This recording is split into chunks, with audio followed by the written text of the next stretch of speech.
was shocked when Doctor Strange 2 got pushed back yet again yesterday. But I wasn't shocked at all. I saw the writing on the wall as I tweeted to you in early September. And I think if you know the business and you have insider information like I do as to what's happening with these pictures and how they're being received in test screenings, this is just the obvious move. I don't think you need to be worried about it. Yes, it's sad you have to wait longer for the movie, but I think you'd like the movie to be good when it shows up. So let them do what they need to do. All right, so let's break it down with details. So yes, as I said, early last month, early September, before Shang-Chi came out, so like really early, I told you that I thought it was very likely that Spider-Man No Way Home and Doctor Strange 2 would be pushed back. But then Shang-Chi opened big, and everyone thought the box office was on the way back. And we have had some impressive opening weekends for sure. But these totals, domestic and worldwide, are absolute trash. Look at Venom 2. So hot out of the gate, Sony moved that film up off of the strength of Shang-Chi's opening weekend. And sure enough, Venom 2 did debut bigger than the first film did during a non-pandemic. But now, that thing has lost considerable steam, and it's gonna get nowhere near where the first Venom got at the box office. And so the box office is still problematic, especially again for totals. Opening weekends can still shock and awe, but totals are still really bad. So yes, yesterday Doctor Strange 2 got pushed back to May 6th. Keep in mind that a number of people are saying in the scientific community that the pandemic should have significantly decreased in terms of danger by the spring. So May 6th is, I guess technically maybe Doctor Strange 2 at the May date would have worked. The March date that it worked would have, it would have been fine, but not as strong as like the beginning of summer, right? Everyone will be like, woo, party. And also the beginning of summer is just it's a great date. It's a great date. But I think there's a whole number of reasons for that. It's not just, because of the pandemic. So, all right. So as for Spider-Man No Way Home, while it's likely to still come out this Christmas, and the closer we get to the release date, the more likely it is, I still don't think it's 100% that it's going to come out this December. I don't think it's locked and loaded. I believe that Sony will be keeping a very close eye on both Eternals, which, by the way, now that I've seen it, I think it should do solid box office, but I don't think it's going to do spectacular box office. And Ghostbusters Afterlife, which I'm also curious how that will do after the opening weekend. Again, we need really, so I thought Shang-Chi was a spectacular film, and that of course has done very well. And No Time to Die and F9 have some pretty good global hauls. But look, Spider-Man No Way Home is supposed to be a slam dunk billion-dollar film, maybe even $2 billion. So Sony doesn't want to, waste this, so to speak.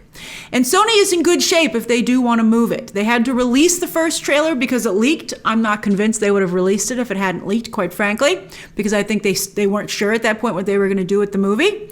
And it was still, even though they had to put that out, that was very much a teaser. No Toby, no Andrew, and only Doc Ock was present because Alfred Molina himself spoiled that. So that was fine. So they have room to maneuver. That ad campaign really hasn't gotten started. All right, so what's going on with Doctor Strange 2, which is related to Spider-Man No Way Home because it's, of course, part of the same story. I'm hearing both these movies, which are both multiverse movies, are kitchen sink movies. And test audiences that have seen them to date have felt the stories in both cases need some work. It's too late to fix Spider-Man. I hope it turns out good, boy. Although if Toby and Andrew just stand there, well, I think we'll all be very happy. Although it would be disappointing if it wasn't stellar. But anyway, both films, in addition to having some story issues, are really down to the wire in terms of post-production with VFX. Very tight and stressful deadlines. I heard this in particular about Spider-Man No Way Home. We want it to look good, although Black Widow had a whole extra year, and the VFX were still pretty wonky on that one. So really, this is an issue of breathing room. Now, with Spider-Man No Way Home, it's a concern about the strength of the box office and getting the VFX done on time and done well. But it's still in the can. Spider-Man No Way Home, they're tinkering with it.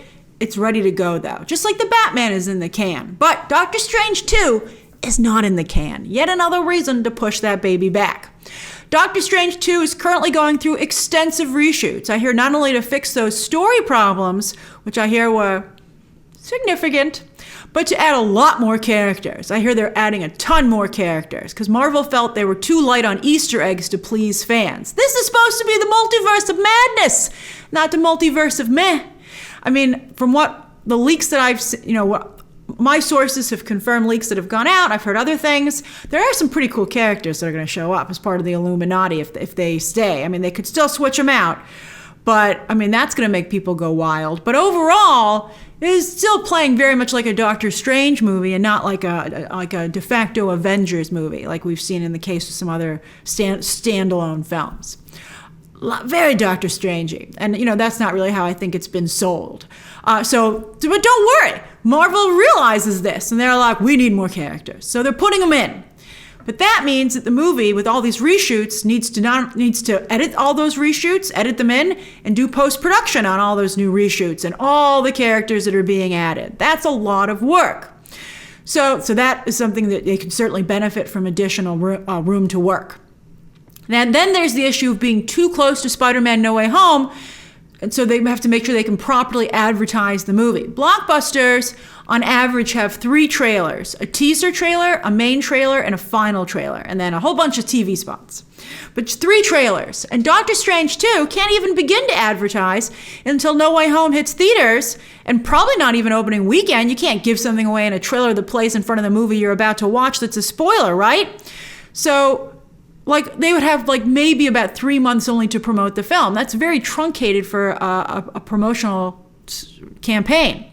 Of course, if No Way Home also gets pushed, that won't solve that issue. We'll see. I mean, Doctor Strange has to make that May date, I would hope. Sony's like, you want to give that to me? We'll see. Now, some of you were like, ooh, Marvel got spooked by the Batman trailer, which was spectacular. But I don't think that's totally why they moved it. I do think it might be a bit of a factor, though, the more I thought about it. This had to be moved anyway, as I just outlined for you. And it would have been better if they had done it on Friday before DC Fandom, so people didn't say it moved because it was afraid of the Batman. But I do think there's a very strong chance that Marvel saw the Batman trailer and how good it was and how well it performed, and they were like, we need to be in perfect shape to go up against that movie, and we're not in perfect shape. So it's very unlike Kevin Feige to bow out of a fight, and he did. That really, I think, speaks volumes itself. He's usually picking fights with other studios. Now, the Batman, of course, has its own third act problems, and it already went through reshoots. For instance, you guys are like, that can't possibly be the Riddler getting arrested in the trailer. That's got to be a decoy or something, man. That's the Riddler. It's crazy that they showed that in the trailer, considering where it falls in the context of the film, based on what I know. That's crazy. I do have a slight concern that the Batman might be sacrificing the actual movie-going experience for amazing trailers, but I guess, there's something to be said for getting people into the theater, getting butts into seats. And there's a lot of emotional story points that, of course, have not been revealed. So yes, now all the Marvel movies have had to move back one spot again. That's totally cool for Thor: Love and Thunder, as it remains a summer movie. It doesn't get to kick off the summer, but July is a nice date. But I feel bad for Black Panther, Wakanda Forever, Black Panther 2, because that July date was really nice for that movie. And now it's in November? Tropical films have historically done very well during the holiday season, like Avatar and Jumanji and stuff like that. But I still think it would have been nice for Black Panther, Wakanda Forever to be a July film. But Ryan Coogler is going to bring the heat, so he should be fine. But, why give him something that he has to work against? Now, Black Panther 2 is the one that's close to The Flash, but I have heard, speaking of other inside information, that The Flash is also likely to move back due to extensive VFX work that still has to be done. They're ironically slow on that, and there's just a lot to work through, so I heard it's likely that The Flash will probably move. Now, The Marvels is a February movie now. Not great. I don't think it's after Valentine's Day too, so it can't even be like a Galentine's Day movie. That would have been great, but because of they really want that holiday weekend, so it comes out February 17th after Valentine's Day. Useless. While Ant-Man and the Wasp: Quantumania, well, that goes from a February movie to a summer movie. That's pretty sweet, but it has major buzz. It's called Quantumania. Kang is front and center. Already, Jonathan Majors has done a fantastic job on Loki. I hope Peyton Reed can live up to being a primo summer blockbuster. Third time's the charm, Peyton. Third time's the charm. Indiana Jones was the other movie that got pushed. It got pushed back an entire year, so now it's not going head-to-head with Black Adam. And I'm hearing confirmation from my sources that it is indeed a time travel movie, and new set photos seem to confirm that as well. But it really is a time travel movie. That's nuts. I hope they don't nuke the fridge again. But I do trust James Mangold. I mean, maybe they feel, how can Indiana Jones compete with these other blockbusters? But I feel that he could. I have very mixed feelings about this idea. So we'll see how it looks. Oh my God, I'm scared. All right, so that's a lot of behind the scenes info to ponder. I'm excited to hear your reaction to it down below. Subscribe today. And of course, as always, you can check out some more videos right now.